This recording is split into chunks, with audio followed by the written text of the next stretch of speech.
sure I got everything that I need. I think I got lots of stuff here. Hopefully this isn't going to be a super long one, but I am going to do some demonstrations. So I'm definitely going to plant some stuff up. So let's get rolling. So I hope everybody's doing well. Today we're going to be talking about growing edibles in small spaces. And so growing edibles is absolutely amazing. I mean, being able to go pick fresh fruits or vegetables or herbs right there nearby your house, and there's nothing better tasting than growing your own edible plants in your yard or garden. However, you might not have a lot of space in your yard. Maybe you live in a condo, maybe you live in a townhome, or you've got a small backyard, or maybe your yard is landscaped and you don't really have a spot to really create a vegetable garden.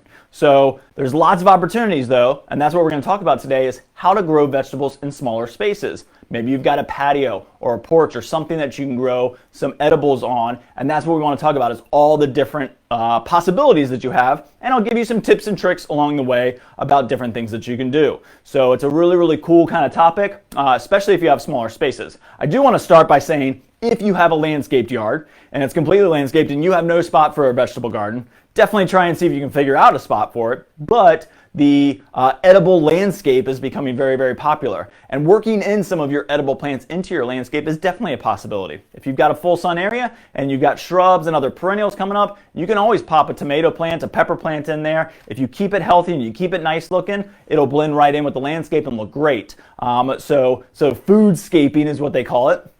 And that's definitely a possibility. I mean, if you're looking for a small ornamental tree, I'm going to be talking about figs. Figs are a great little ornamental tree. Big bush or small tree. These are awesome plants, and they produce a ton of figs by themselves. You only need one. You could look at fruit trees. I've got this bay tree right here. This is bay. This is an awesome herb for cooking. You see it in lots of stews and different types of recipes, but bay trees are really pretty looking. I mean, just look at that green color. There's lots and lots of different things that you can do. Parsley, dill, fennel, thyme is a great ground cover. Strawberries are a great ground cover. So there's a lot of different things you can do if you've got a landscape, foodscaping, and adding food into your landscape design and into your different areas around your yard. But today we're going to talk about bringing it close to our back door and doing smaller spaces. Now I've done lots and lots of webinars on different ideas like a kitchen garden, so I'm not going to be talking specifically about growing inside. This is really going to be growing small spaces outside in pots, containers, hanging baskets. I'm going to show you a small raised bed that we carry that's awesome, and earth boxes, which are really cool. So I want to start first by talking about hanging baskets. Hanging baskets are a great way to grow. You can see these right here, right next to me. I've got this great, amazing pepper plant. So this is a pepper, I think it's basket of fire. Yep, basket of fire. So it's going to be a hot pepper, and hot peppers are great because they're smaller typically, and this one is designed to grow in a very small space. And look at this thing, it's just loaded with peppers. I'll bring it a little bit closer here so you can see it. But just look at all of those peppers and all those blooms. And so not only is it producing a lot for us, it's also blooming, which means it's very pretty. So that's a really nice one. And let's see, I think I brought a basket of fire pepper, the little guy, but you can see the picture on here, basket of fire. So you can see all of those different colors. It's got purples and reds and oranges all in there. It is a pretty spicy one. It's 80,000 on the Scoville rating. So it's a very spicy pepper, but it's a great option for a hanging basket. Over here, I've got a tomato. So this is a cherry tomato. I don't know, it's Tumbling Tom tomato. So really pretty. You can see all the yellow blooms on it. This is designed to produce lots and lots of small cherry tomatoes in a small space. So this is a great way of doing it. Hanging baskets are awesome. Here's a strawberry in a hanging basket. So here's another option. This is a strawberry. This one is, I don't know if it's got a variety on it. It's very good, but you can see the pink blooms. So it's got an ornamental value. So it's really kind of pretty looking with the pink blooms, but then you're going to get strawberries off of it. So really lots and lots of different opportunities. And here's another one. This is mint. So this is my favorite. This is my mojito mint. Look at that, just going crazy. Really great opportunity. So if you like the smell and fragrance of mint, this is going to add a lot of fragrance. They will bloom. Mint does bloom. And you can go out there and pick from it. And the more and more you pick, the bushier and fuller it's going to get. So if you do a lot of drinks or maybe desserts or teas, then this is a great one. I love this mojito mint. And we're going to talk about that a little bit more here in just a second. So let me move some stuff out of the way so I can get to showing you some things. So the first thing I want to show you is when we are selecting things, and I'm going to try and do a demonstration with each kind of topic. The best thing about hanging baskets is you can go into spaces that you didn't know maybe that you had. So it gives you verticality. It uses up a space that maybe wasn't used. You know, we know containers can sit on tables, they can sit on plant stands, they can sit on the ground, they can sit on the porch and patio. But you can't really get a container up in the air like a hanging basket does. So you can't use this space if you have just a regular container. And so that's why I love hanging baskets for this use. Now, when we're picking tomatoes or vegetables or herbs, then you want to be careful about what you're picking. I don't want to plant a tomato in here like a Better Boy or a beefsteak or a big beef or any of those bigger ones that are going to be big varieties because they're going to go crazy. Let's also take a pause here and let me tell you about the upside down tomato growing. We don't support that. We don't carry those, and it's because it kind of defies the way science works. And so I know I've had a lot of people question, you know, why don't you have the upside down tomatoes? Well, we've tried and we've done them, and we used to do them, I don't know, it was probably 10, 12, 13 years ago. It's been a while. But what we found is it's very hard to be successful, and we want you to be successful. So why not grow in a just regular container, a regular hanging basket? The upside down goes against what you want to do. A tomato's growing down, it's going to eventually curl and grow back up to the sun. So you're actually going to curl around the hanger, the upside down pot. It's going to curl around and it's going to grow back upwards. Plus the fertilizer is going the opposite direction, right? So we've got our root system that's growing the opposite way. It's trying to grow down because roots naturally will grow down. And so you're trying to force it to grow upwards into the existing soil that's in your upside down topsy-turvy tomato hanging basket. And then you put the fertilizer in the top and it goes all the way down towards the stem. So I know a lot of people that are successful with it, and that's great. If you're successful with it, keep on doing it, keep on doing what you're doing. We just found that it goes kind of against what we do in a hanging basket, which is the fertilizer stays in the root system and it doesn't work its way towards the plant. It works its way down to the roots, and then the plant is able to grow up towards the sunlight, which is what it likes to do. So let's see. What is that in front of you, Roy? Frog, or what you can't see? Oh, the Happy Frog. I'm going to talk about plant foods in a little bit. This is my Happy Frog tomato and vegetable plant food. So we'll get to, so David, stick around. I'm going to talk about plant foods here in a minute. Sherry said, I love container gardening around my pool, tomatoes and herbs this year. My question, if I had put bonite systemic granulars in my soil, can I never put my hands directly in the soil again? Meaning, must I always wear garden gloves after bonite? So bonite systemic insecticide, I believe, is what you're talking about. And we carry Fertilome's systemic insecticide granulars. They're the same thing. You'll be safe to stick your hands in the soil in about 2 to 3 months. So it should last about 6 to 8 weeks is typically what those granulars are. I would definitely read your package. I mean, wear garden gloves. It's always a safe practice anyways to wear gardening gloves. It does help, but eventually it will work its way out of the soil and it won't be existent anymore. So it'll be perfectly fine in about 6 to 8 weeks. I'd push that and probably make it 2.5 to 3 months before I really got in there with my bare hands, and before I planted an edible plant. With systemic granulars, we don't want to use systemic products on our edible plants because it goes into the system of the plant.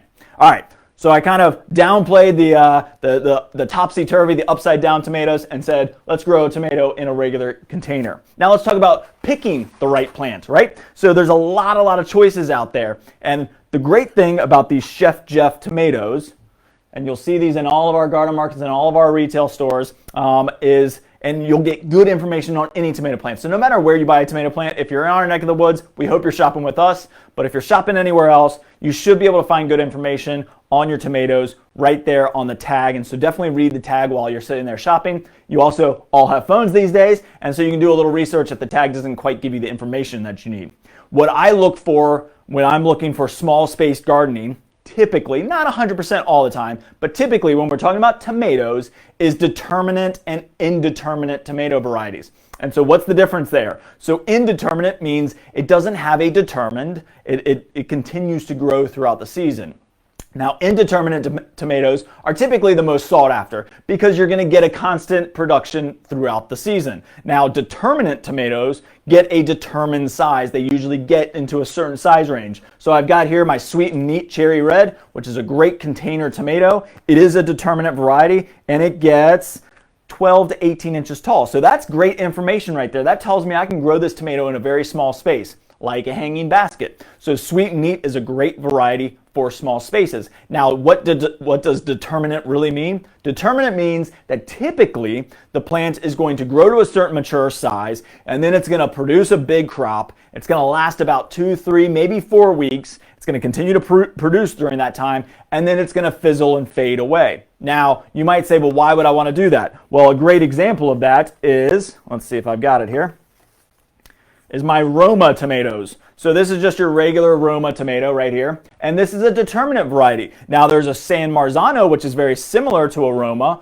but it's indeterminate. Now, again, indeterminate tomatoes usually get bigger. They're going to get 5, 6 feet tall and continue to grow and continue to produce tomatoes. You're not going to get a huge crop like you will with a determinate tomato. So why would you ever want to grow a determinate tomato? Well, if you want to do a sauce. So Romas are famous for making pizza sauce and pasta sauce and all the different sauces. And so then with a determinate variety, you get a big crop and it's time to make sauce, and you need lots of tomatoes to make your sauce. So you don't want just 1 or 2 slicing tomatoes. You know, you want those consistently throughout the year. I want it for a sandwich, I want it for a salad, then you got your couple tomatoes or your 3 or 4 or 5 tomatoes depending on how much you're growing.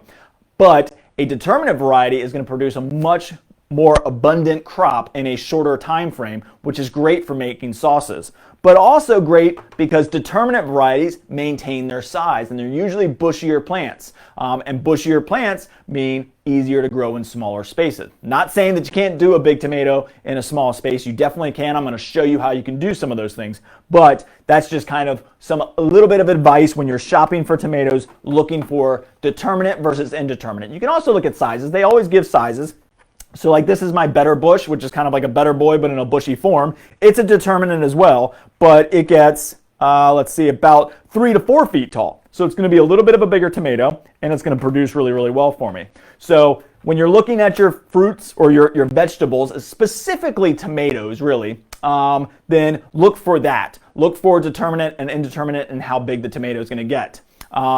So let's see if we got any questions. So you can use the Topsy-style hangers for herbs instead of tomatoes. Yes, you definitely can. So the Topsy-turvies work for certain things, but all plants grow upward, so they're all going to wrap around. And the fertilizer is working the opposite direction. So that's kind of my advice, is if you got them and you're successful, use them. But if you don't have them, I wouldn't go searching for them. I'd just get a hanging basket. You're going to be more successful probably. So let's see. Thank you. No bonide in my fruits, veggies, herbs. Check. Looking forward to hearing what pesticide I can use for my edible plants. And I'm going to get to that too. So we're going to talk about that as we get a little bit further along. Bonide has pesticides in them. Yes. So bonide. So some bonide products. I don't carry a lot of bonide. I'll show you one right now. I carry the Fertilome brand, which is our kind of small brand that we love. So Fertilome does local solutions for local problems. It's a little bit more specific to our area, which is why I love them. So Fertilome, and then of course they also make Natural Guard. This is their organic line. And so Triple Action and neem oil are some of my favorites. We're going to get to that a little bit later. Bonide, yes, they have pesticides and herbicides and insecticides. They also have an organic line too. But Bonide, we just don't carry a lot of Bonide products. I carry some, but not a lot. All right, so now, what else can we grow? Now, let's talk about, so now I'm going to do a hanging basket. Now, hanging baskets you can do herbs in, you can do lots and lots of different things in. I'm going to just show you a quick demonstration, and I'm going to actually use this sweet and neat. So there's lots and lots of, you want to do a small plant. So we definitely want to do a dwarf plant. So, you know, I probably wouldn't do like cucumbers or squash or zucchini. I probably wouldn't even do an eggplant in a hanging basket. You want to do something that's going to get small. I think all herbs would work great in hanging baskets. Strawberries work great. They trail some of the smaller tomatoes and some of the smaller peppers for sure. So there's a lot of opportunities of plants to grow in hanging baskets. I'm going to plant one up here. So I've got my hanging basket pots, and this is why I love the hanging baskets over the Topsy-turvies. I think they were like $14.99 or something like that. This is a hanging basket. $4.99. So you can't beat that. It's a plastic hanging basket. Maybe you have an annual hanging basket that you had last year and you didn't throw away. You can use that. So save some of your hanging baskets. If you want to recycle them, you can bring them back to us. We'll recycle them for you. But if you want to recycle them yourself, that's a great idea too. I always keep a little stash of plastic growing pots, hanging baskets, in case I have an idea that I want to use and do. Then I've got an opportunity to do it right there in my backyard. So always keep a little stash of plastic pots. I think that's a good way of recycling ourselves. But a hanging basket pot, $4.99, you can't beat that. It's a great deal. Comes in white or green. I think I'm going to do, let's see, I'm going to do a white one. Get that contrast going. So I'm going to do the sweet and neat cherry tomato. Love this little guy. It's a very, very small tomato. It's designed to grow in pots. It's designed to grow in hanging baskets. Very similar to this Tumble-In Tom. Now, Tumble-In Tom is a little bit more viney, so it's actually going to kind of spread a little bit. This one's going to stay nice and bushy. So in this pot, it's going to stay nice and bushy. So all I need to do here, it's got a great little saucer kind of built in. Of course, it's not going to protect it from ever draining out, but let's see if I can pop this out just so you can see it. But it's nice to have a little bit of a water holding capacity. So I've got drainage, which is what we want. We've got good drainage. Let me put my saucer back on. Just pops back in. So now I've got a saucer which is going to help hold a little bit of moisture around it, because what's going to happen to a hanging basket? Hanging basket's going to dry out a little bit faster. Now I want to use a good potting soil. So I got my McDonald organic potting soil. I love this potting soil, especially for vegetables. One, it's organic, but two, it holds a little bit more moisture. So we carry two different types of potting soil here. We've got our organic and we've got our all-purpose. All-purpose is a really nice light formula, a little bit more specific to plants inside or plants that don't like a lot of water. So I love the all-purpose. I use that a lot, but I also use the natural organic a lot for containers, outdoor gardening, and especially my vegetable gardens. So I'm just going to put potting soil straight in here. I don't need to put anything to protect the drain holes. And all I'm going to do here is really, this is super, super simple, is I'm just going to basically fill it up almost to the brim. Now I don't want it all the way to the top. I want to be able to have a lip so that I can water this easily. It's got a little bit of water holding capacity. Whenever I plant anything in a container, I like to have a little bit of a lip. If I go right to the top, I've got soil spilling out all the time. Another great thing to have when you're working in small space vegetable gardens is some hand tools. Pruners, hand tools, ties, stakes, all of those things, great things to have around. I'm going to show you a bunch of those here in a little bit. But having a hand tool around is great. It keeps you kind of nice and clean. And it's a lot easier to work. So like a cultivator, a little hand trowel like this. Transplanters are a little bit skinnier trowel, but this is a great one for scooping soil. All right, so now I've got it to about the level that I want. The nice thing here is I don't have to like backfill or anything. All I'm going to do, now that I've got it to the level that I want, is I'm just going to create a hole and I'm going to plant my tomato. This is so, so easy. Now what I do want to do right now, before I plant my tomato, I never want to forget my Biotone. Biotone starter fertilizer is awesome. It works great for tomatoes, herbs, vegetables, perennials, annuals, trees, and shrubs. It works for all of them. It is awesome. It's a great starter fertilizer. Plus it's got beneficial bacteria and mycorrhizae. You do have to get this right to the root system. So we want to put it in before we plant anything. It's hard to remember, but if you don't forget, you will love it. It is awesome. So just probably about a handful is about all I need for this little guy. So we're just going to squeeze the pot gently and then just pull it out. Now I don't like to rip roots. I don't like to score them with a knife. I just like to lightly loosen them with my hands so that I'm flaring these little roots out. That'll help it realize that it's in another pot and that it can grow out a little bit, and I don't have to damage the root system too much by doing that. So now I just make my hole, nestle it on down in there, and super, super easy. In about 3 to 4 weeks, this thing is going to fill up this pot. In about 2 months, I think maturity is about 60 days. Let's see. Yep, 65 days to maturity. And what that means is in about 65 days, I should start having tomatoes and get a lot of them. And so for about a month after that, 3 to 4 weeks, I should be able to get a lot of tomatoes. And then it's going to fizzle out. So what you can do with determinate varieties too is plant them in succession. So if you planted some already in like April, then you might come in and get another batch. If you got some determinate varieties, so you can get another month out of it. So you kind of can do that succession planting where you're planting one crop that are determinate, and then you plant another crop, same determinate varieties or different determinate varieties a month later so that they can continue to produce for you. And then all you do is you get this little wire hook with your hanging basket. Sometimes you'll get plastic hooks. It depends on where you get them from. And you've got different types of hanging basket hooks. Very, very easy to use. We're just going to pop this in here. So you just put it down through the hole. The plastic hook just clips on. Get this out of the way so you can kind of see what I'm doing. And you just wrap it around. So literally just like that. Real easy to do. Put this one in. And I'm trying to keep it somewhat level, so I'm trying to wrap about the same on each one. So that one was pretty close. And then this one around.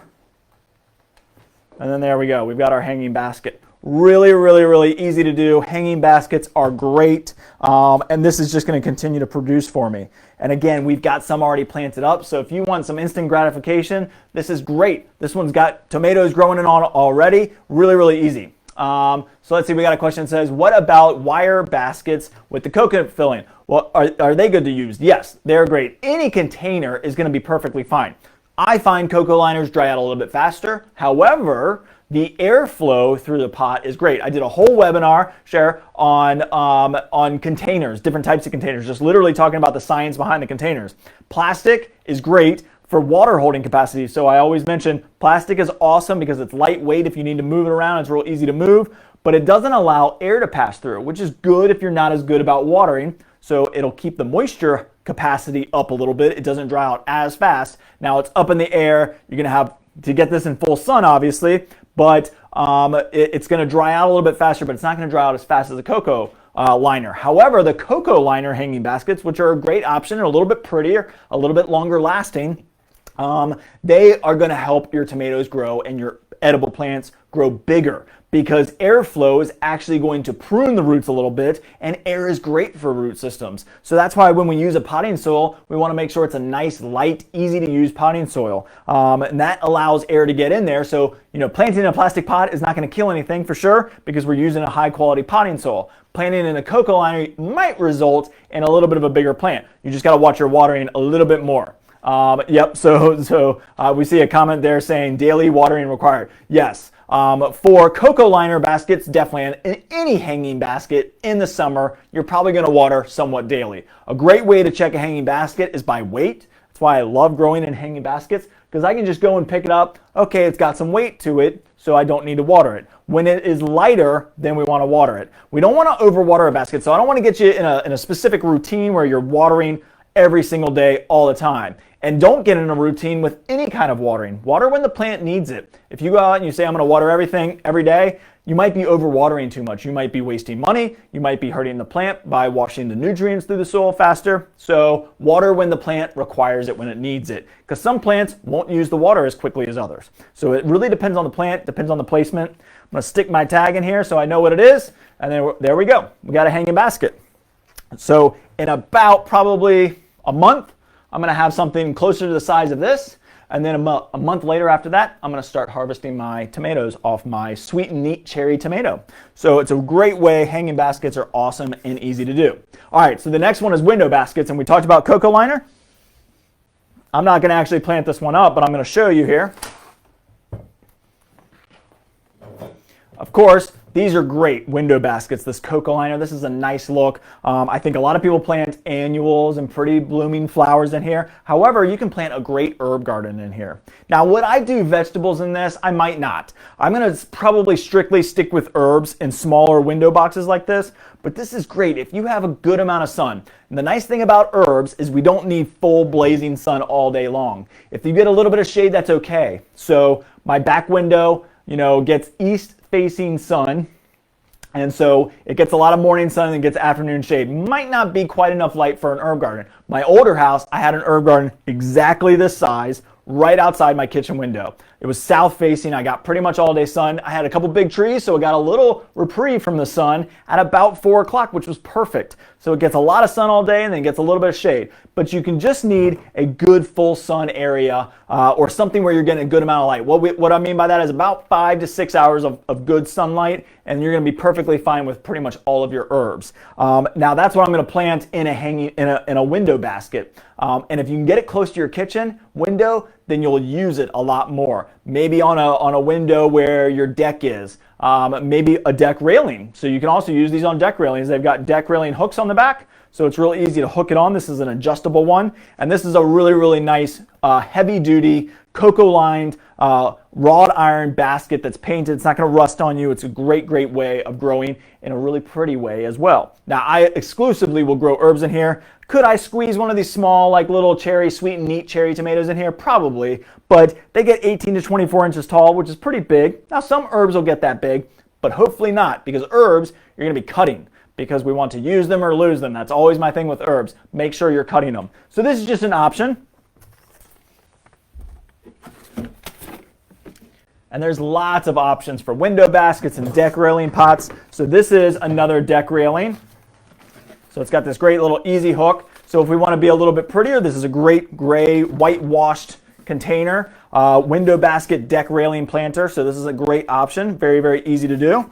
So I got that. We've also carried it in this nice kind of wicker, this faux wicker. So this is a little bit more of a pot style basket, right? So I could do a little bit of a bigger plant in here. I could do one of those tomatoes in here. So you got options to hang things off of deck railings, on porches and patios. You know, as long as you've got good sun, you're going to be perfectly fine with that.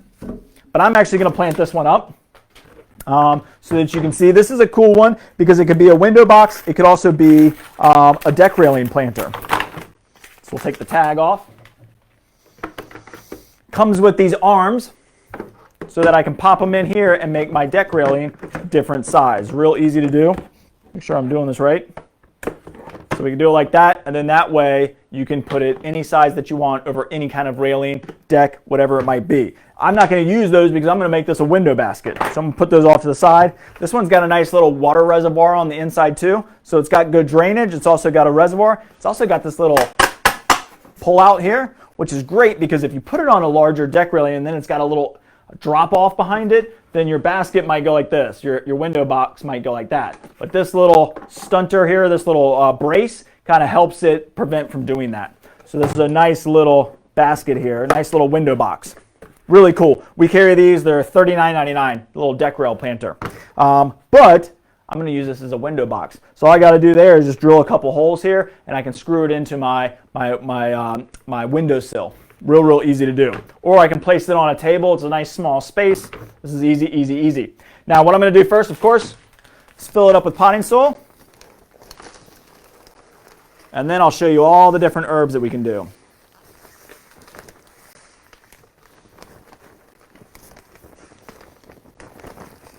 Now I'm not going to go quite as full as I did with my hanging basket on this one because I'm going to be putting multiple plants in here. So I can always come back later and put in a little bit more. So I'm going to go with about a 2-inch lip right now. That's probably going to raise up a little bit as I move my soil around and get it filled up. So let's see. We've got a question that says, how often should I fertilize? I'm going to get to that. So stick around. I'm going to talk about how to feed all these things and all the different requirements there as we get going. You definitely want to feed anything in containers because it's going to wash through faster than in the ground. All right, so here I'm going to do herbs. As I mentioned, I'm going to do lots of herbs in this window box or a deck railing planter. I've got a huge collection of herbs here. This is just a few that I grabbed. Now, what I typically recommend with herbs is buy the ones that you use the most for sure. So when I think about the herbs that I use the most, it's going to be parsley, I use a lot, cilantro, thyme is a really good one, I use a lot, chives I use a fair amount, basil, oregano, and mint. I love mint for my teas in the summer, and sage is a good one. I don't use sage as much, but if you do use sage, these are some of the most commonly used herbs out there. Now, I'm sure there's a lot more you might use specific ones. Just when you buy your herbs, make sure you're buying the ones that you use the most first, and then come back and you can always get little pop-in fillers of things that you might not use as much. Because herbs are going to thrive if you're growing them and cutting them. Growing them and cutting them. If I let this hanging basket mint just keep on growing and never touch it, it's going to get kind of gangly, it's going to get leggy. It wants to be pruned. And so prune it and use your herbs for sure. Now that's going to be the first thing I'm going to tell you is mint. I always plant kind of solitary. I plant by itself. There are a couple smaller mint varieties that trail a little bit better that you can do in combination with other plants. But typically mint I'm planting in a solo pot by itself. It makes a great ground cover. So remember I mentioned foodscaping earlier? Then mint is a great one. It's evergreen. It grows a lot, and so it can cover some ground space. Now some people might hate it because once it gets into the ground, I know I've done it before, grown it in a pot on the ground, the branches kind of go down, they hit the ground, and then they root in and they take off. But it makes a great ground cover, as do strawberries. So a good option there. But in a container, I'm going to plant some things in here, and I'm going to design it in a way that the plants are going to grow very well together. And so what I'm going to do first is I always kind of use, if you've ever seen me plant up a pretty container, like an annual combination of plants or perennials, then I always use the adage, the spiller, thriller, and filler. And that's going to be very similar here with this container, is think about how the plants grow. So I've got thyme. Thyme is a trailer, right? It gets a little bushy, but it's really going to trail, and you can see it right here, trailing over the side. So I'm going to probably put the thyme in a spot where it can trail. Oregano also trails, so we're going to put oregano in here so that it can trail. Now parsley is going to get fairly good size, so it's going to get a little bit bigger. So I'm going to put that here, and then I'm going to probably put my chives. Well, maybe I'll do basil and cilantro in here. We'll save my chives for a different pot, even though I think it would look really pretty. Maybe I'll do chives in here. We'll save the cilantro for a different pot. And that might not be a bad option. I don't know if you know about cilantro, but cilantro tends to bolt a lot, especially when we get really, really warm. So having it in a solitary container, in a terracotta pot or something that you can move to a little bit of shade when it gets really, really hot might prevent it from bolting so fast. So that is a great thing, is planting cilantro in its own pot. And I think that's a great option. When I get into my containers, I'm going to talk a lot about that. But the window box. All right, so we're going to plant this one up. We'll do this real quick and real simply. So I've got my oregano. And I'm going to plant this slightly towards the front corner so that it can trail. And then I'm going to stagger a little bit. So I'm going to stagger my plants a little bit so they have plenty of space to grow and breathe. And I've got my basil, which basil you just got to be careful with. Squeeze the pot, loosen up the roots off the sidewall. And then we'll plant my basil. Oh, you know what I forgot? Almost forgot it. My biotone. We got to put my biotone in. So I'll move some soil away from my oregano. And we'll get that right in there. But I like to do this. I like to put my plants in and kind of see what it's going to look like before I go and plant.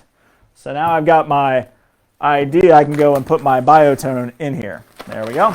About a cup full, maybe a cup and a half, and just mix it right into the soil. And then that way it's right there for the root system when I plant. All right, so the next one was going to be my basil, which I already took out of the pot.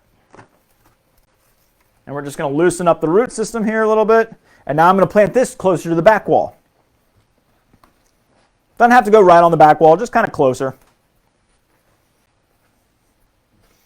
And this is going to look pretty. So not only is it going to be functional and I'm going to get a lot of edible herbs out of it, but it's also going to look really, really cool. Now we'll plant my chives. And the reason I'm doing the chives is because it's going to be kind of my thriller. It's going to be my centerpiece of this container. I've got my basil that's going to fill, my oregano that's going to trail. So again, we're planting this with a little bit of an idea of it looking really good. Plant this one a little bit closer to the front. Move some soil over. Might not have to add much soil. Got my chives. All right, so then next is my parsley, which parsley can get pretty good size too. Now, I really like to use parsley. It's a very easy one to use. You can use it in pretty much all of your recipes. It's got a nice, great, easy flavor. Put this a little bit closer to the back. But parsley will grow, and this could be a centerpiece. I mean, it could be by itself. You can almost grow parsley by itself. And then the last one was the thyme. So this is English thyme. We carry lemon thyme, French thyme. There's a couple different types of thyme you can get, but thyme is just a really, really good one.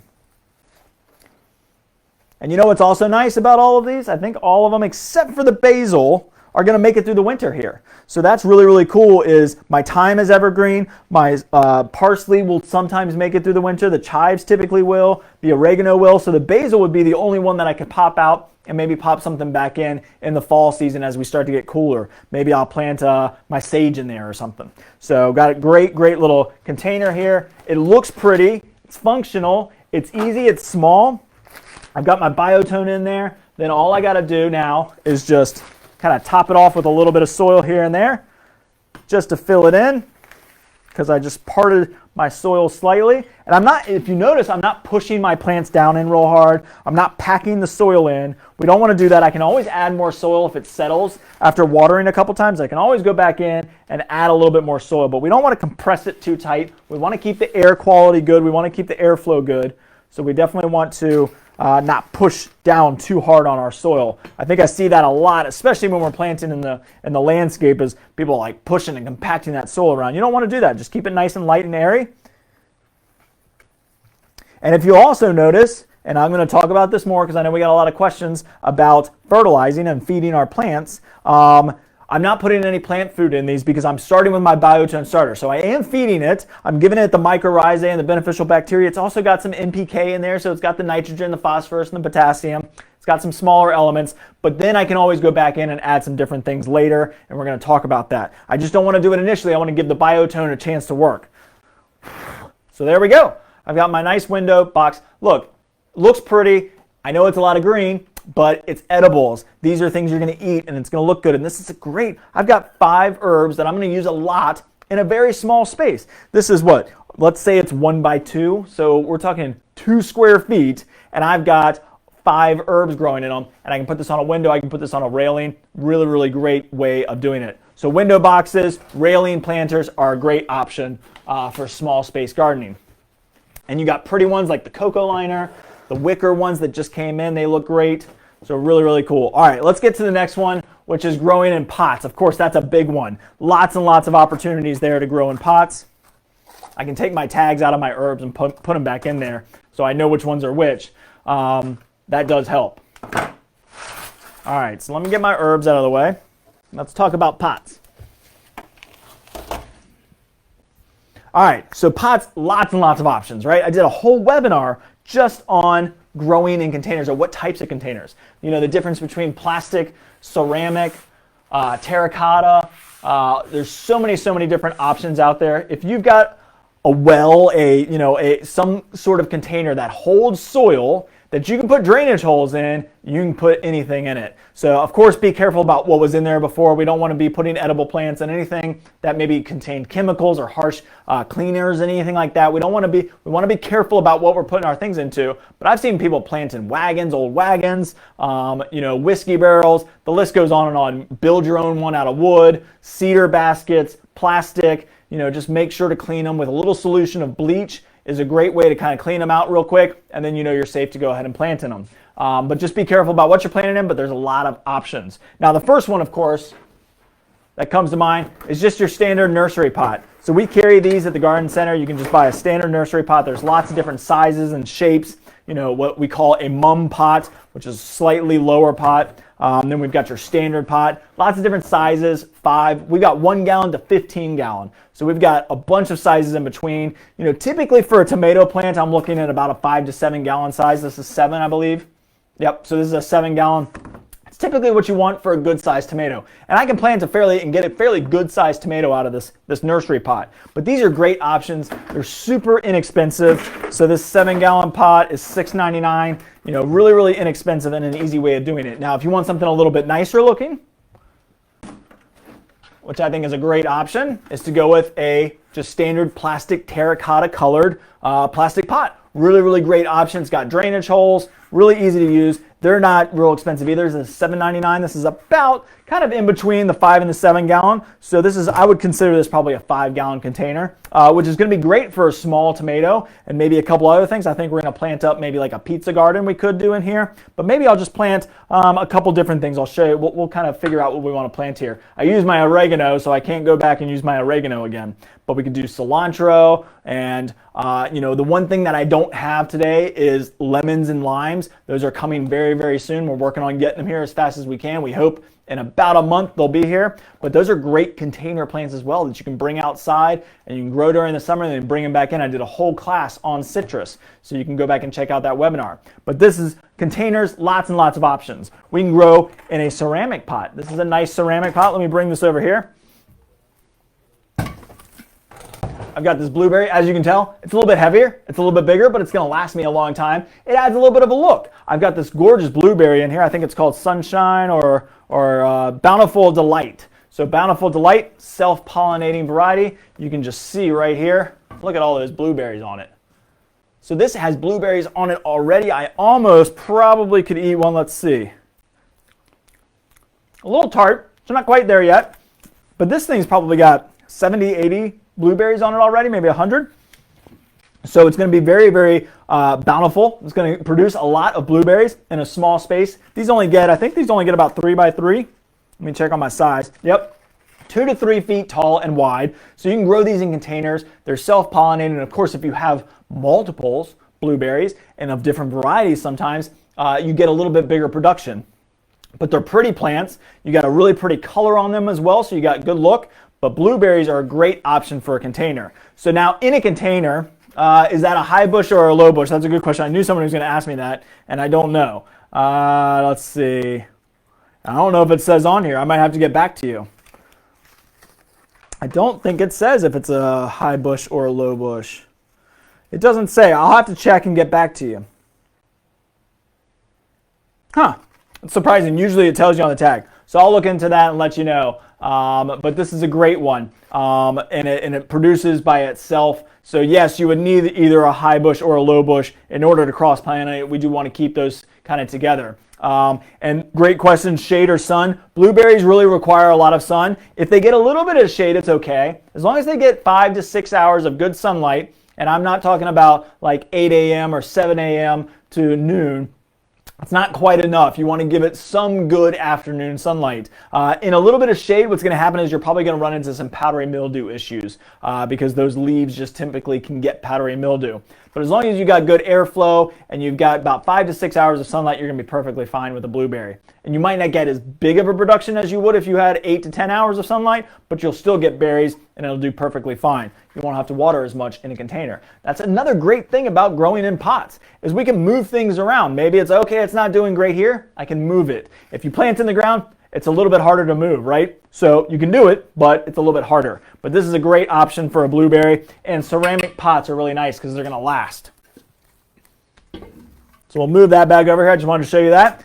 Let's see, what else can we talk about with growing in containers? So we can grow blueberries, we can grow figs. I grew a fig in a big 15-gallon pot for probably just a black nursery pot for probably 10 years before I planted it. So fig trees are awesome. It's at my old house. I finally planted it. It was just getting too big, but I had it in there. It produced really, really well. Now, when I get to the fertilizing part, we're going to have to watch that a little bit more. You get big trees and small pots, and you're going to have to watch your feeding regimen a little bit and make sure that you're doing it. And of course, watering became a big requirement. It was a lot of root system, so eventually I put it in the ground. But fig trees are great because you can prune them, you can keep them small and bushy, you can turn them into small little trees. I think mine was maybe 10 to 12 feet tall when I planted it, but really, really great little tree, and it's easy to produce, it's reliable, you get a lot of figs from them. I absolutely love figs. If I was going to say you're going to plant a fruit tree and you're going to try one for the first time, it'd be a fig, maybe persimmons. They're pretty easy as well. But when you get into your apples and your cherries and your plums and your peaches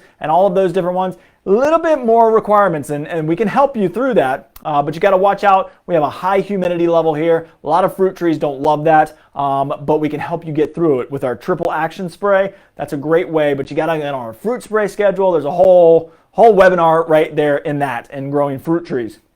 But fig tree is a great way to go. There's also lots of other berries that we'll get in. I don't have a ton of selection right now, but there's some raspberries, blackberries that stay small, so they're great for growing in containers. Of course, tomatoes. Now, when we get into a single pot, now we can really open up our world to a lot of different plants. I mean, we talked about the smaller ones in hanging baskets and in a window box, but now we're getting into a little bit bigger soil capacity and we can do bigger plants. So we can do something like, tomatoes, bigger tomatoes, squash, zucchini, cucumbers, eggplant. We got lots and lots of options. So let's show you some of those.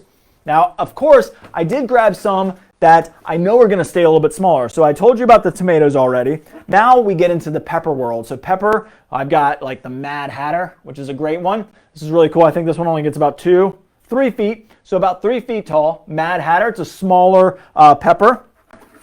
And that one's a sweet pepper. Jalapeno peppers are a really good one. Now they're going to get a little bit bigger, 4 to 5 feet, but jalapeno peppers are awesome. Really small pepper, easy to grow in a container. The basket of fire I showed you already. We know jalapeno, and there's tons and tons of peppers right now. Huge selection. Now, if we want to grow just a straight green bell pepper, there's a couple different ones. There's like Big Bertha. There's different varieties out there, but Better Bell is one of my favorites. So this is Better Bell, and this one doesn't get quite as big. I think it gets about 3.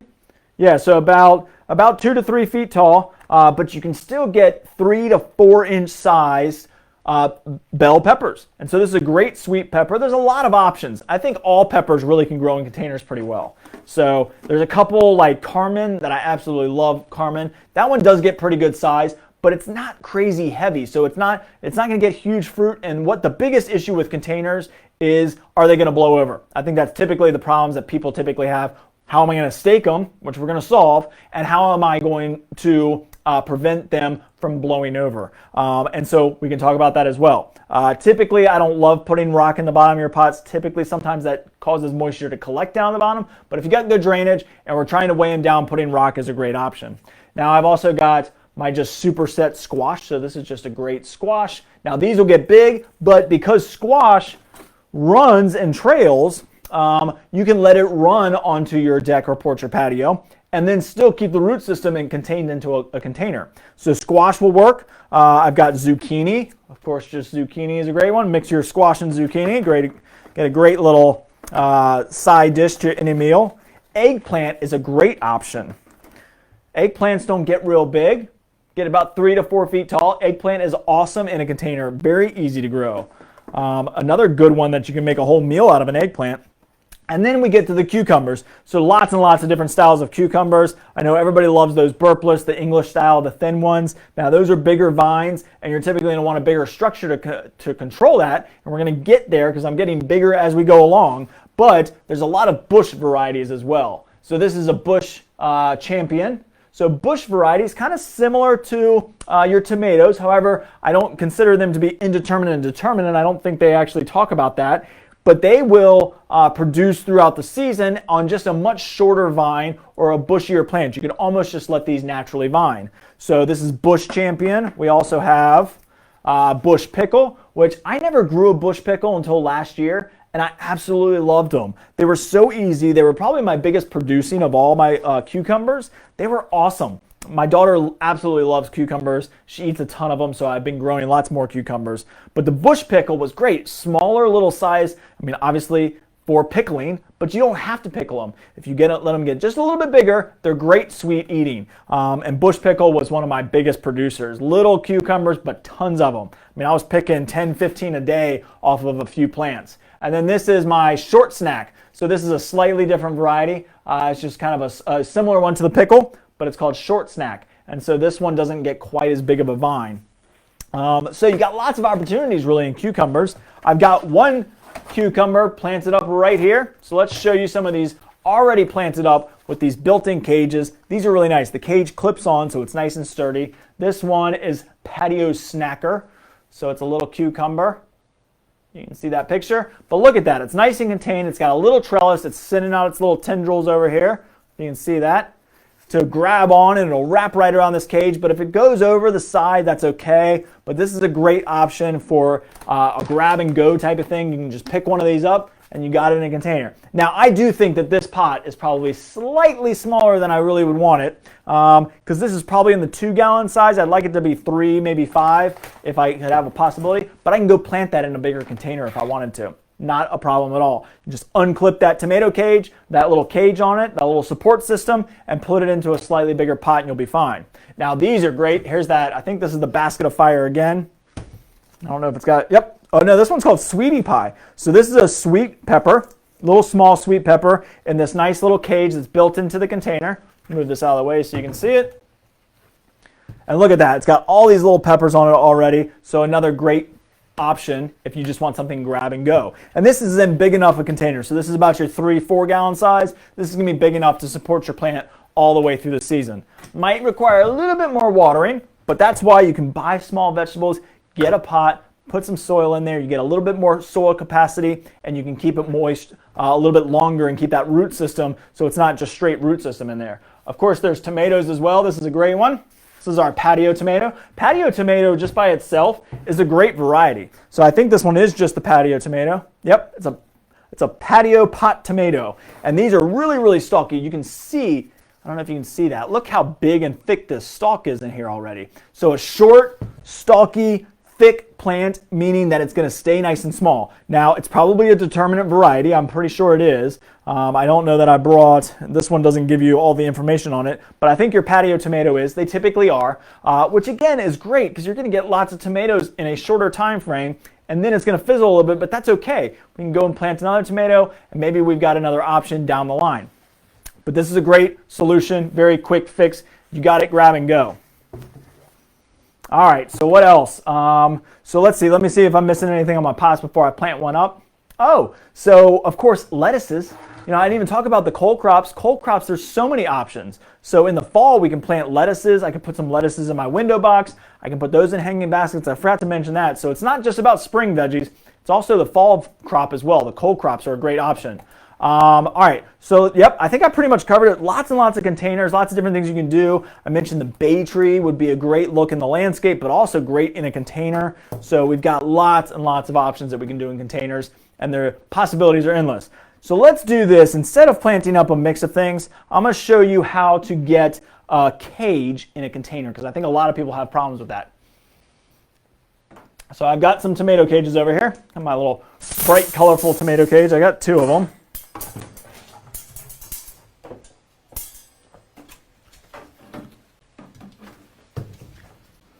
So I wish I had brought my wire cutters, right? So I could have cut the wires on this, but I didn't. So what do? Well, what you can do is you can bin these. What's really cool about tomato cages, you can do different things with them. I can cut them with wire cutters very easily. Just get a good pair of pliers, cut them at different heights if I need to. It makes it a little bit more versatile if you can do that. Sometimes in raised beds or where you don't have the nice depth in a container, like this one's what I'm going to plant in, is a pretty good depth. It's not quite deep enough to really support this cage. What I can do is I can separate these legs a little bit. And now it goes a little bit further apart. However, there's still too much top heaviness. I think it'll be fine, but I am going to want to make it a little bit shorter because I'm going to plant, let's see, I think I'm going to plant, I might plant an eggplant in here, or maybe a small cucumber. I don't know. I haven't decided yet. I'm going to plant something in here, but I want to get my cage to really fit in there nice and secure. So what I'm going to do is, and what you can do in a raised bed or anything that's shallow, is you can take one of these arms. I'm going to show you a sample of this. Let's do this. I'll show you a sample of how you can do this because I think this is a cool trick. And then I'll do one for my container, which is a different style. So what you can do is you can bend this arm straight out like that. So I'm going to do that to all of them. I'm going to turn it upside down now. You can also do it upside down. That's another option. You can put your tomato cage in upside down. That's another great option. But then you've got your tops that are kind of pointy, so you might as well use your points too. So I'm going to bend these out. Then I'm going to take it and put my hand, see, I'll do it over here so you can maybe see it. I'm going to take my hand and put it about halfway down on the wire, and then I'm just going to pull it back. And then I'm going to do that to all of them. And what I'm doing is basically creating like a crab leg for my tomato cage. So what that's going to do is bring my tomato cage down a little bit lower to the ground, but it's going to spread out the ability for it to support your tomato plant or a cucumber or smaller plant. It's a really, really great system, especially for raised beds where you don't have a lot of soil depth. You can't get it into the ground as deep as you want to. And this is going to give it an extra support system. So just another cool way of using tomato cages is form this little crab leg system. Really easy to do, and you can manipulate your tomato cages. It just shows you that you can do that. And so that's a great way of supporting it. I could put this around a pot. I could put a pot, in here. Look, and now I can slide a pot in and out of there. So that's one option. But what I like to do in a container is, I'll show you that in just a second. But this is a really cool way of doing it. Let me see if I can get these crab legs out of here. So if you don't have wire cutters, I would recommend wire cutters if you had them. However, this is not a bad way of doing this either. So what I want to do is, one, I want to measure how much I need to bend this. And that's all I'm going to do is just bend this tomato cage. And I'm going to show you why that's kind of a cool way of doing this. So I want my tomato cage really to sit almost at ground level. So I want this first ring, this has 3 rings. I want the first ring to sit pretty close to the soil level. That gives it a little stability. So I need to measure, and I'm doing this kind of to the side here, I need to measure about how much I would cut off if I were going to cut it. But instead I'm going to bend it. So right about here is where I want to be. So now I'm going to turn upside down. I got my hand right where I want to bend it. And we want to make sure we're not going to have any coming back up through the top. And that's all I'm going to do, is just bend it just like that. And it doesn't really necessarily matter where you bend it, but you're going to see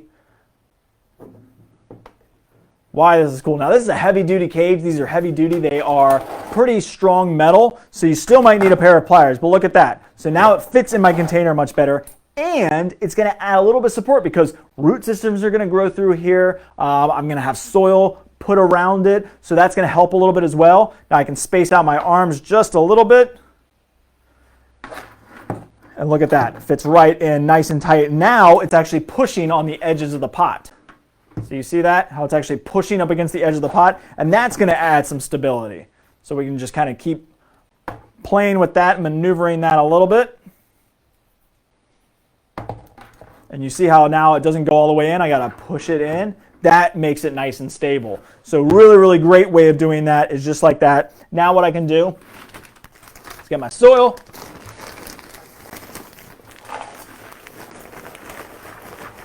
Since I planted my pizza components over here, what you can do is you can plant containers specifically for a certain food genre. So let's say you like to make pizzas, then I want a Roma tomato because I need to make pizza sauce. I need basil and I need oregano to help with the herbs for flavoring my pizza. You can make a pizza garden in one pot. I can put my oregano, my basil, and my small Roma tomato in the back, and then I can grow a pizza garden right there. It's a great option. You can do just the herbs for your pizza in one pot. However, in this case, I wanted to show you how to use this tomato cage because I think that's a really cool thing that you can do. So all I'm going to do is just take my bag of soil, fill this up, and again, I'm just going to put one probably tomato in here. So I'm going to fill it pretty much to the top. And you can see that cage is right there, and it's not going to go anywhere, especially once I get the soil watered and the root system starts to grow around the tomato cage. It's not going to be able to come out as easily. So let's see, I need a little bit more soil. Now, I always say that I save my plastic pots. I do. So I always got them around because sometimes it helps just for adding a little bit of soil to containers.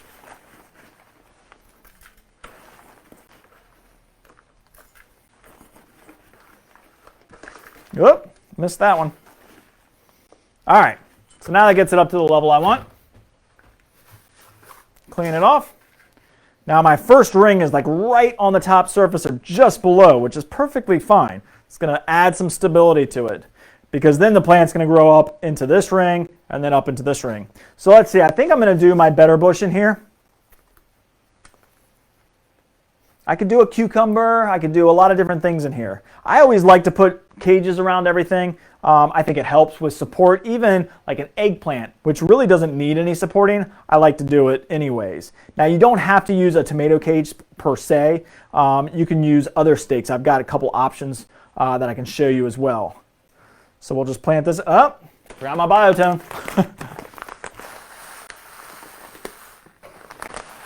I try to keep my biotone sitting right in front of me so I always remember. So start this a little bit over again now that I've got my biotone mixed in. Now let's pause after this and let's talk about plant foods before I go any further because I know a lot of you have had questions about that. So let's say this container has been sitting for about, I typically want to let my biotone work for about probably 2 to 3 weeks. So about 2 to 3 weeks from now, I'm going to feed this plant with whatever it is that I choose to use, and there's lots and lots of options. I personally like granular fertilizers. So granular plant foods are going to be easy to apply because you just put them right on the top surface of the soil. I don't have to do any mixing. I don't have to do a whole lot of calculating. And then I can always supplement with a liquid feed if I need to. So I got a couple different things here I want to show you for your plant foods. Of course, I showed the green leaf earlier at the very start. But green leaf is our favorite. This is our McDonald Garden Center potting, plant food. This is our traditional. And this is our organic. I love the organic as a great one because it's got a high source of nitrogen. However, it doesn't have a lot of potassium, so growing great for herbs. This is a great option. Works great for vegetables too. I used it in my vegetable garden last year. It worked great. However, there are some other ones that are more specific. So of course, we love a spoma here. We've got tomato tones. So for this, if I'm growing tomatoes, let's say I'm growing 3 tomatoes in pots, then I can get something super specific like tomato tone. This has all the nutrients that tomatoes need.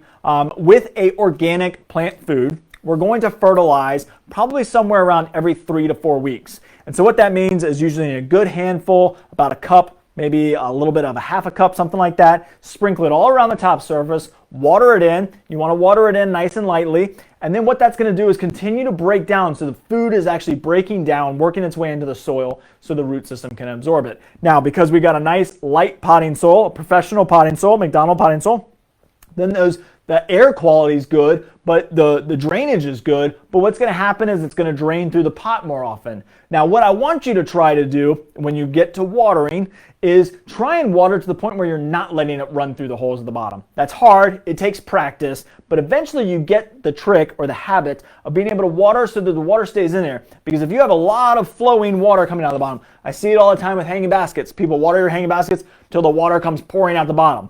Well, you know you watered it well at that point, but all that water that's flowing out is flowing nutrients out of the soil too. Now, whatever's below it is going to collect it and use it, so that's fine. So that's why growing in containers is perfectly fine, because your runoff's going to go into your yard, which is going to feed your soil, feed your other plants.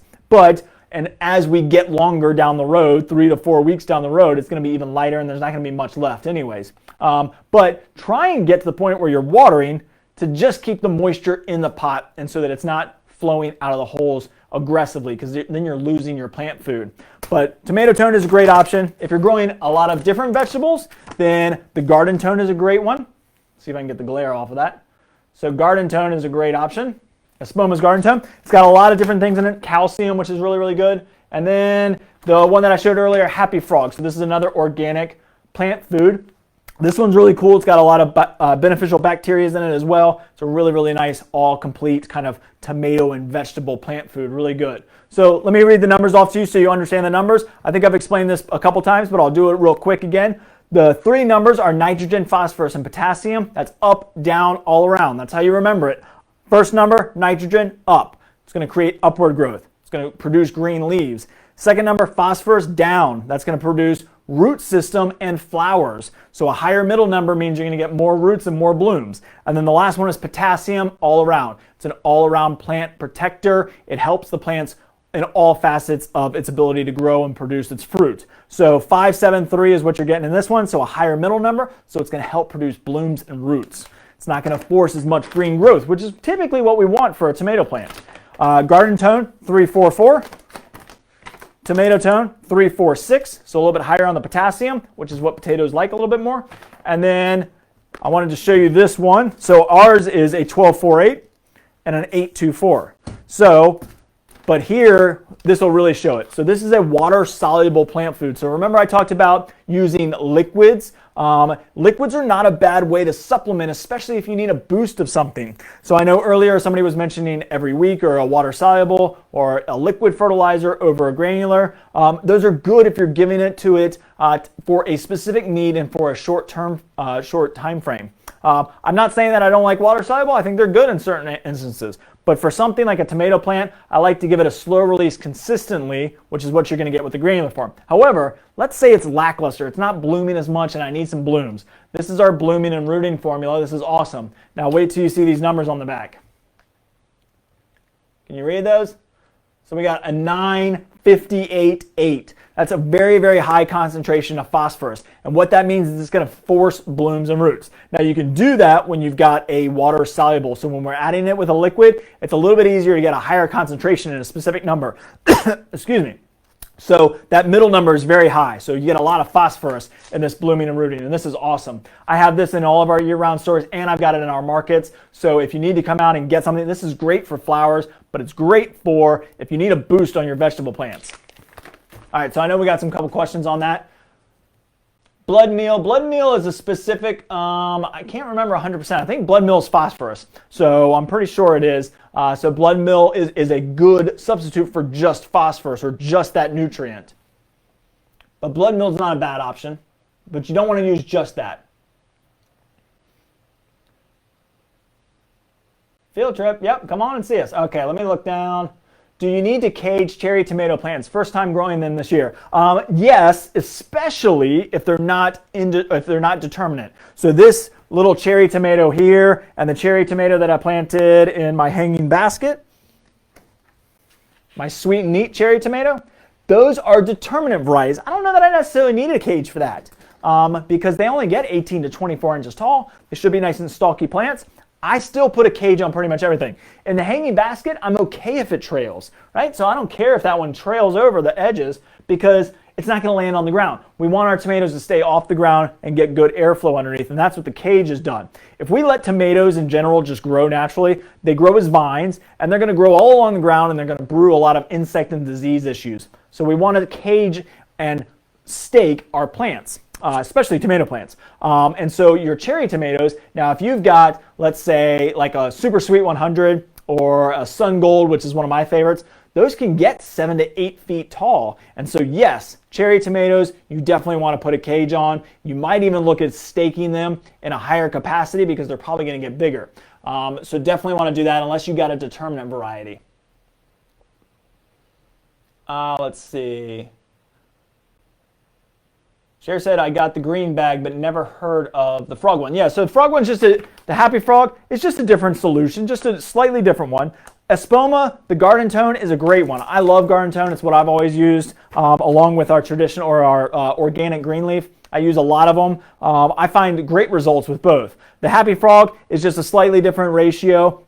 It's a little bit higher in the concentration, so you're getting a 5.73 versus a 3.44. So it's going to last a little bit longer, provide a little bit more nutrients than your Espoma, but both of them are very, very, very good. So it doesn't matter if you've got the garden tone, use that one up. You'll be perfectly happy with it.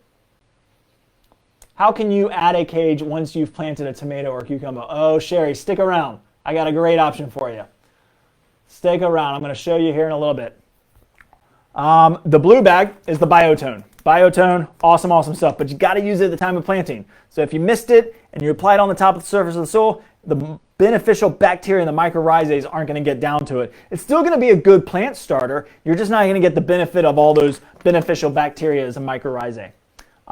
Let's see. Epsom salt and eggshells. Epsom salts and eggshells are fine. They're not going to be a complete all around. They're going to add specific things. So just make sure you know what you're adding there and what different ratios. I believe Epsom salt might be phosphorus as well. All fertilizers are salt, basically. That's why you get that white residue sometimes around planters and pots. You'll see some white hanging around, and that's typically from salt buildup. So Epsom salts are not bad, and eggshells are not bad. They're just not going to be a complete package that you need. And that's why I love, if you're getting the fertilizer, if you're getting the plant food, it's going to be the complete package. You can throw your eggshells in your compost pile. You can throw some Epsom salts in there if you want to add a little bit, but you definitely wouldn't want to rely on that just alone. Can you talk about worm castings? It's only 1 or 3 fertilizer numbers. So worm castings are all 3 typically, but it's very, very small amounts. So worm castings are a great one for a light feed, especially in like houseplants. A lot of people use worm castings to feed their houseplants because it's a nice light formula. Now mixing into the soil, it's just going to add a good richness, and it's like a compost at that point. So you're going to add a little bit of nutrients. Usually it's about a 111 or a 0.111, so it's going to be a pretty low concentration of those nutrients, but worm castings are great. I mean, that's why worms are amazing for the garden. But I usually use it more as an amendment to soil, and it's going to add a little bit, but it's not, again, going to be your complete package. You're going to want, if you want complete total coverage and feed, then go with a garden tone or a tomato and vegetable from Happy Frog or our green leaf. So any of those are going to be great options to give you everything that you need, and then you don't have to worry about specific things. Let's see, Sherry said, I bought soil with fertilizer in it. Do I skip using biotone at planting? No, you can still use it. So fertilizers that are in potting soils are very, very light. Typically, I mean, Miracle-Gro potting soil probably has the highest concentration. Ours is a very light formula. I don't like putting a lot of fertilizer in a bag of potting soil. And why is that? A bag of potting soil might sit here, it might sit at your house for a while, and then those nutrients are gone. So they're just leaching out and you're not getting the full benefit of it. And then you plant in there thinking that you are gonna get the full benefit of it, and you actually don't. And so you hold off on feeding your plants. So we put a very light one in there. It's almost pretty much natural, being that the compost and the bark material is releasing nitrogen and phosphorus. So you're getting a little bit of natural. There is a little bit put in there, but it's not going to be enough to really do a lot. It's also not going to be enough to hurt your biotone. So a lot of people say that, and that's why I recommend using biotone first, and then about 2 to 3 weeks later using another plant food.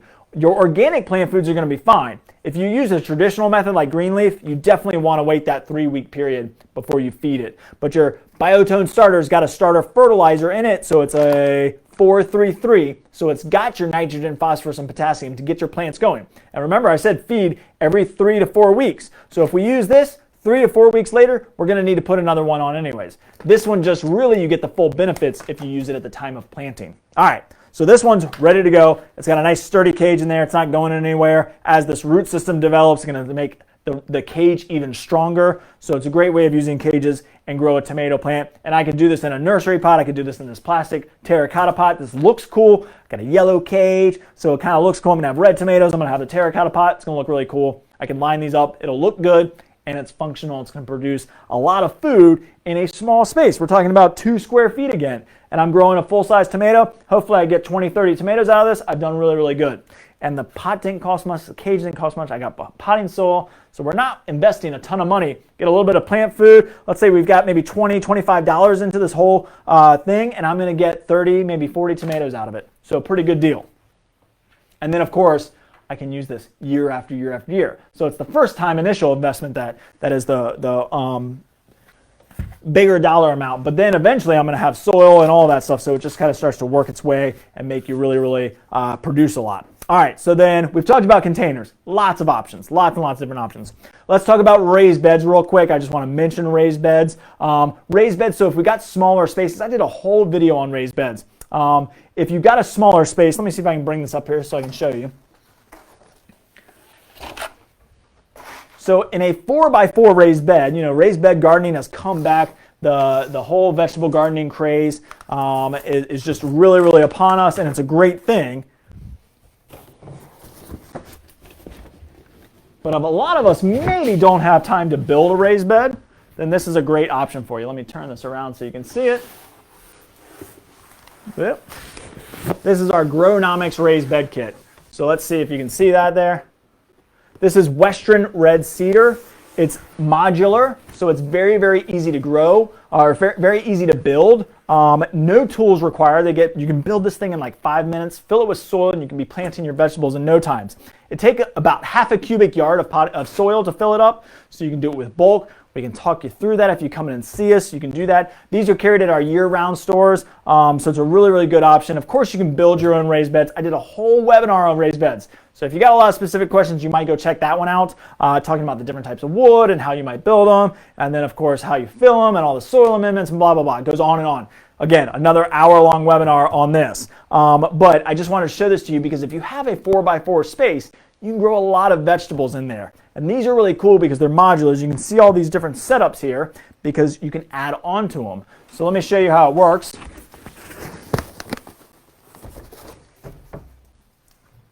Let's see, I think I got it around here somewhere. So they come with these legs, right? So they come with these support legs. And then you get 8 pieces of wood. So this is going to create a 4x4 by, let's say, I think it's 4x4 by 13 inches. So these supports are actually, I think, like 14, maybe 15 inches tall. But these are your legs, so they're going to go on each corner. And then all you do is you just take your wood and we just slide it in. So just like that. You can see that one's done. Let me see, I'm going to make sure you can see this. Get my stuff out of the way. So there we go. We got the first one in, and then I put this support down here on this side. I'm going to do this just as a demonstration here. So then I got another piece of wood. So just like that, goes right in, and now I've got my walls, and then I just build it right around, so it doesn't take any time at all. These are made by Grownomics. They're awesome. Now, why I wanted to show you this was because look at this little lip right here. So I've got about an inch space, so I can actually go another layer up. So if I want to make this 26 inches tall, all I got to do is add another 2. This will actually slip on and be its other support, so it's really, really easy to do. So let's see if I can show you that. So there we go. Now I can keep going up, and I can keep going off of it because it's dovetailed on all sides. So I can keep going in different directions, and you can form a lot of different looks with these, and they're really, really cool and really functional. So if you got a space in your yard and you want to grow a raised bed, you can put this right on the soil, you can put this right on the grass. You don't have to cover anything. You're going to cover it with 13 inches of soil. So it's going to kill everything that's underneath it. It's going to turn into compost. You can start planting right away. So with these raised beds, you can get rolling in no time, and you got yourself a great little garden space. And in a 4x4 area in the ground, then really your possibilities are endless. And why people use raised beds is because, and then why we can do vegetable gardening in small spaces is it also helps, and the reason that people do raised beds and do small space gardening is it keeps the critters away. So if you got deer and rabbits and different issues, they're not going to come up on your porch and patio. Raised beds help with that a little bit. It also is going to keep the insects and the weeds out. So growing in containers and growing in raised beds are a great option. So let's see, I bought soil with fertilizer in it. No, I already answered that. Are any of the videos you did available for viewing, and if so, where are they located? Yes. So they are located on our webpage. If you go to mcdonaldgardencenter.com, you'll see a Garden Guru tab. That's me. And you can click on that, and you can go and see all my past webinars. Plus, there's notes with pretty much all of them. So you can also get the notes downloaded, and you can print those off if you want to. But you can watch any of them. They're all up there, and also on our YouTube channel. But definitely check out our website. It's the easiest way to kind of scroll through them all. All right. So, yep, Stacy said that's pretty cool. So, yeah, if you're doing raised beds, and there we go. My guys watching, my team watching is giving you the link so you can go right to them. How much are the raised beds? They're $169, but they're 40% off. I pretty much have them on sale all the time. So 40% off is a great deal. That makes it roughly about $100. So to go buy the wood, the screws, figure out how you're going to support it, how you're going to connect it, all that stuff, you're going to spend $100. And you can't build off of it like this with this dovetail system, then you can't go and do different setups. So really it's a pretty good deal, and we've got them, and like I said, you can put them together in 5 minutes. It's going to save you a ton of time. So it's a half a cubic yard of soil or 14 bags of potting soil or raised bed mix or whatever it might be. 14 cubic feet or half a cubic yard. But I won't go into too much of the soil because I did a whole webinar on that, so we won't go down that road. What I do want to show you is another amazing, amazing option. And this I really do believe in. This is great. And this is an earth box. So I know I'm running a little late, so I'm actually not going to plant it up. Maybe I'll do a separate video and plant one up another time so that you can see it. But it's a really, really easy setup. It's a really easy system. And it's a scientifically proven system. So what they've done is they got a bunch of farmers together, a bunch of people that grow for a living, and they asked them what a great way to grow in small spaces, and this is it. So we're talking, what, 2 by 3, so 6 square feet here, and I can grow 2 full-size tomato plants. I mean 6-foot tall tomato plants, and they will grow in this. So it's kind of a hydroponic setup, but it's not really. So we don't have to worry about pumps and liquid fertilizers and all that stuff. Basically what you do is you buy the earth box, you get the whole kit inside. So let's see if I can open it up. I don't know if I can. So I can show you. Oh, there we go. All right, so you get this great system, right? And that's what your soil goes on top of. And then you're going to get a plant food in here and the dolomitic lime. So I didn't get quite to lime yet, and we'll talk about that as I get to the end and I talk about my final kind of what you got to watch for throughout the season. But you get lime in here, you get your tube, which is your watering tube. It's going to go over in the corner, and then you get a cap, a cover over the top. And what those do, what the cap does is it keeps the heat in, so you can use the black side to keep your heat in. If it's a super, super hot area, you might use the white side to help reflect light. Although I don't typically recommend that, I always use the black side personally. The white side is going to reflect light, which might actually burn the leaves of your plants. But if you're in a crazy, crazy hot spot, then you can do that. But basically what you're going to do is pull those things out, put your grate back in, real easy. Just put your pop your grate back in, except I put it in upside down.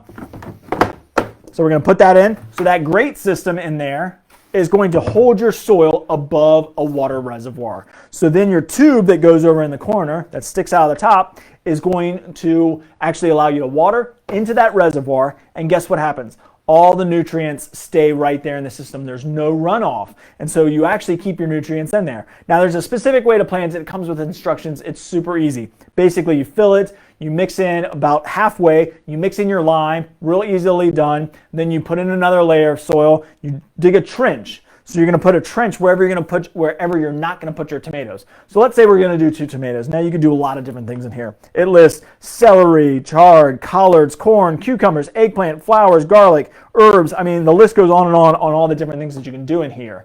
But it's really, really awesome. And see, Carol said, love these. Have 3. They are awesome. Trust me, they're really, really good. So if you're working in a small space, which I would guess that you probably are, and you want to grow tomatoes, or maybe you haven't been successful with tomatoes. Maybe you've tried them in your yard and you just haven't been successful. This is a great option. You can grow 2 tomatoes and the yield is absolutely amazing. So basically, you're going to put your 2 tomatoes on this side, you're going to dig a trench on this side, you're going to put your fertilizer in there, you're going to mound your soil up, and you're going to put the cover on it. The cover is going to help heat it up, keep the soil warm, which is what we want, and then the tube sticks out of one corner, and then all you do is water. And you're going to cut an X where you're going to plant your tomatoes, and you're done. Now, the hardest thing about an earth box is your plants are going to get so big that you got to figure out how to stake them. They do sell staking systems for these. The problem is they're cumbersome. You actually get wheels with these as well, so they roll around, so it's easy to transport them. But they're a really, really easy system. However, I know we had a question earlier. What do I do if I've planted my tomatoes and I forgot to put a tomato cage on them? And how do I stake these if they're going to get 4 to 5, 6 feet tall in an earth box? I've got the solution for you. This is my new favorite staking system. It's called the Alt-Tomato staking system. It's really cool. Alt-Tomato. And so what's really cool about this is if we forgot to stake our tomato plants. I planted them all, and they're all 2 feet tall now. I can't get a tomato cage over the top of them without breaking them up. This is a great option. So let me just open this up real quick. Give me a second. And these work great in the earth box. I just planted up my mom's earth box over Mother's Day weekend, and I just put this back on there. We accidentally left it out in the yard, the staking system, and it works. And it still lasted. So I know with plastic sometimes things can get brittle. So I would definitely recommend storing them because I was a little bit worried about them snapping, but it works great. They are plastic. This is a plastic coated metal stake. So you get a good stake. It's just the little arms that I'm going to show you are going to be the one thing you got to watch out for. All right. I sure do have it wrapped up really well.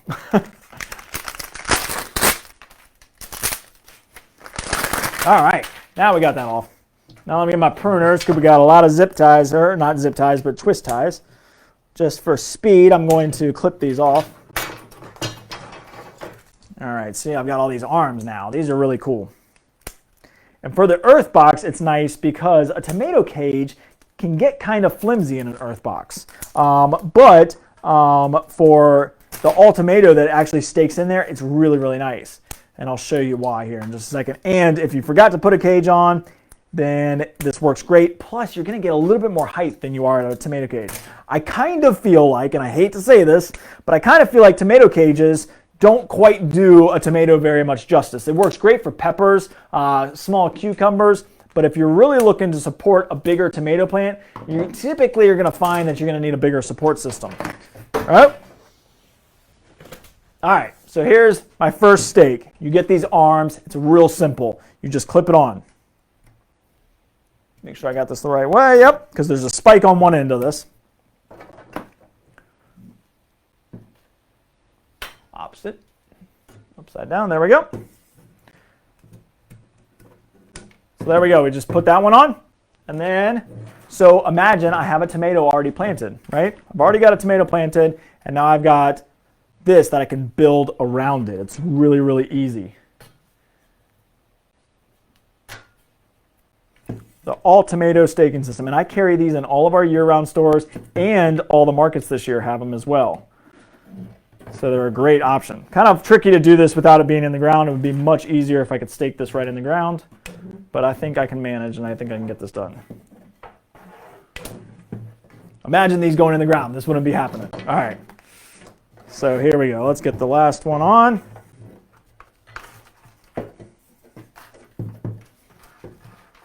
All right, now once I get the triangle done, now we've got support. All right, there we go. Here we go. So there we go. Now we've got our triangle support system, really nice and strong, and then I can build this right around an existing tomato. The other cool thing is as that tomato grows up, I can adjust the arms, I can move them up. So this is only going to get stronger as I put more of these on.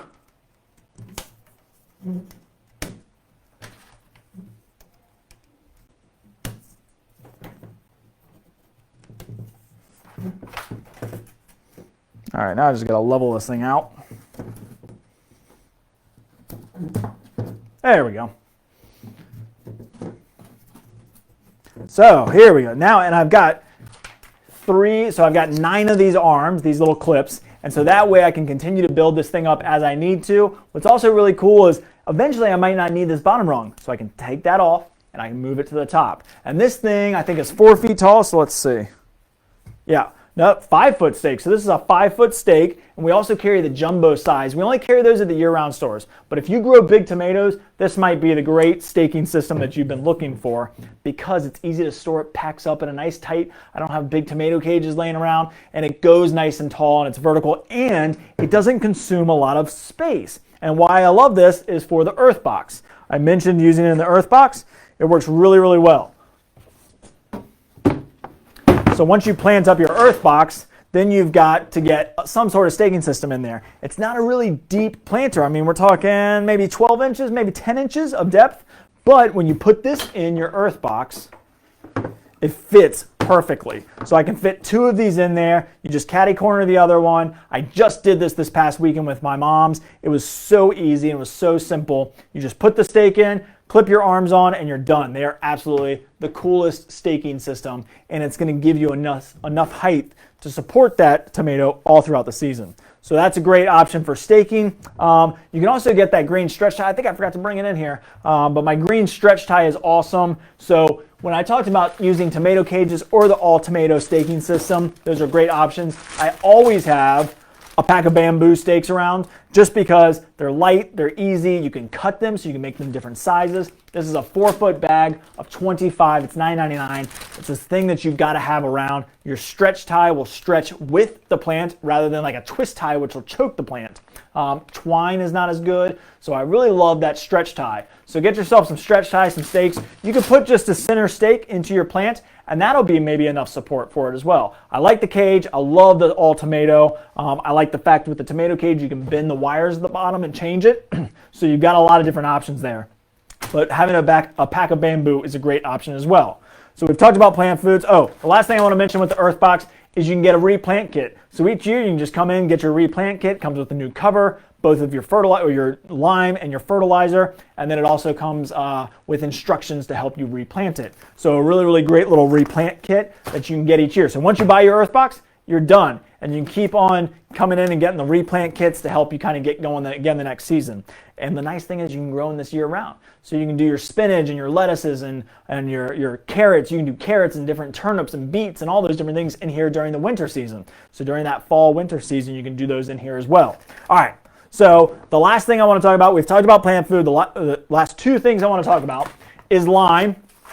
So we didn't talk about this a lot, but pH is very important to your success in the vegetable garden, especially when we're talking about tomatoes and fruits and things like that. But pH is pretty much an all-around important thing to understand. At the right pH level, so for a tomato that's typically 6.5 to a 7, at the right pH level, then your plant can get the nutrients out of the plant food that you're supplying it. So if you're giving your plant, let's say we've got our tomato that we planted up earlier, right? And we're giving it tomato tone, but our pH in our soil has gone down, and it's gone down to, like, let's say a 5.5. It's a point below where it should be. Then you're only going to be able, that tomato is only going to be able to get about 40 to 50% out of this plant food. If it drops to a 4.5, you're getting about 10 to 20%. So it really can drastically change how much food it can get out of the food you're providing it. So we want to make sure you're in the right pH level. We can get a pH test done for you. We do free pH tests here. You can also get a little pH tester. They're very, very easy and get you in the right range. But adding lime is really going to help as well. And calcium is another great source of lime. And calcium is what you get when you get the black spot on the end of the tomato, which I didn't bring in that, but that's something I want to talk about next is the solutions. This will be the last thing I'm going to cover is what happens if I have problems. And there's lots and lots of things that can happen. I noticed there's a question about squirrels. How do you keep squirrels out of pots? Well, squirrels love pots because it's a nice light soil, so they can hide their nuts in there. And maybe they're looking for other sources of food, and they're just curious too. They're curious animals. So they are going to love digging it. It's an easy digging. It's a nice light potting soil. It's an easy place for them to dig. So they're going to get in them. You can cover it with a little bit of mulch. I find that helps pretty well. I'm not going to say it's perfect. You also have lots of organic repellents out there. So you might consider looking at a repellent. We carry a lot of different ones. You can use a liquid or a granular form, and that'll keep them from digging in there. That would be my suggestion is look into a repellent, especially if you got a major problem with them. All right, so then solutions. Let's say we've got insect or disease issues that we've got popping up. There's lots and lots of cures for them, and we carry all of them. With growing in containers, you're not going to experience as many problems typically. As long as you've got good sunlight, you've got good airflow, and you're giving it good plant food, and you're giving it a reputable source of water. You're not going to have as many insect issues as you might in the ground, and disease issues as well. Now, disease can spread through wind and water, so water your pot's soil, never water the leaves of your plants. Always water the soil. But a couple things to always have around is triple action. Triple action's one of my number one go-tos. It's very, very easy. It's an insecticide, fungicide, and miticide. Now, because it does all three, it might not cure them as quickly and it might not cover as much. But if you know what you have and you've got a specific problem, come in and see us. We'll get you the right thing. But if you have something at home that you can start to spray with, triple action's a great one. The next one would be neem oil. Neem oil is one of my other go-to favorites. And I don't think I grabbed my spinosad soap, but my spinosad or spinosad, however you want to say it, soap is a good one too. It's an insecticidal soap with spinosad, and that is a great insect killer too, and it's natural and organic. And so is the neem oil. Neem oil is going to work by suffocation. So when you spray your plant, you want to coat it pretty well so that you're suffocating the insect or suffocating the disease. And that's the best way to get rid of it with your neem oil. So lots and lots of solutions out there. If you ever have any problems, you just want to contact us. If you can bring in a leaf, that really helps us diagnose it a little bit better. There's lots of issues you could have, but typically with growing in containers, your biggest issue, the biggest battle that I think people face is feeding enough. So make sure you're feeding every 3 to 4 weeks with a granular plant food. Maybe we're supplementing with a liquid food here and there. Make sure you've got a staking system. Make sure that you are harvesting your herbs. If you're growing herbs, make sure to cut them. Keep on feeding. That's pretty much it. Make sure you're using a high quality potting soil and find spaces. Look for different spaces on the ground, in the air, around windows, in earth boxes that are scientifically proven, in a small raised bed. You've got a ton of options to grow amazing vegetables,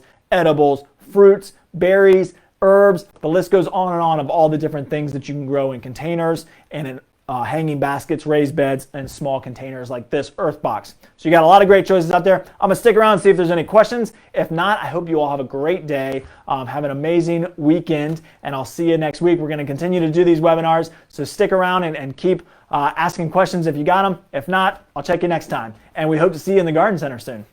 Bye, everybody. All right, she said, I planted sunflowers to keep them happy. That will keep them happy. I think I got everybody's questions here, so. I think we're all good. All right, well, everybody enjoy. Everybody have a great day, and I'll see you next week if you tune in. Oh, wait, I think we're going. I wish there was a McDonald Garden Center in my city. I know. I wish we were everywhere, too. Only one is in Virginia Beach. So, yeah, the only year-round stores are in Virginia Beach currently. But a lot of our markets have a lot of these things. They don't have the earth boxes. I only have those here at our stores in the Grownomics. But they do have the all tomato cages. They've got these guys, the solutions. They've got a lot of different choices, and they've got tons of plants.